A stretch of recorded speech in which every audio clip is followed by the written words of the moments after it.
ఈరోజు నాకు దేవుడు ఈ మాట చూపించాడు, అందుకే నేను మీకు చెప్తున్నా. ఇన్నాళ్ళు శ్రమల కొలిమిలో కాలి నలిగి చితికి చిత్రమైపోయిన మీకు వాటి నుంచి విడుదల గడియలు సమీపించాయని దేవుడు చెప్తున్నాడు. విడుదల పొందేటువంటి గడియలు సమీపిస్తున్నాయి, కృంగిపోవద్దని చెప్తున్నాడు దేవుడు.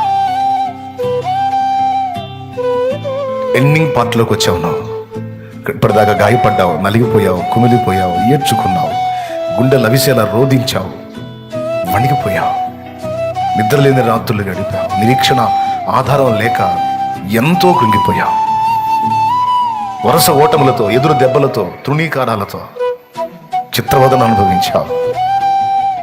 రేపు చచ్చాకొచ్చి ఆ లోకమేమో కానీ భూమి మీద మాత్రం నరకంలాగుంది నాకు అని తలపోసావు, వాపోయావు, దుఃఖపడ్డావు, కుంగిపోయావు. అయితే దేవుడు ఈ మధ్యాహ్నం వేళ పలికించినటువంటి మాట ఏంటంటే, నీవు అనుభవించినటువంటి శ్రమలన్నిటి ముగింపులోకి ఇప్పుడు నువ్వు వచ్చున్నావు అంటున్నాడు ఆయన.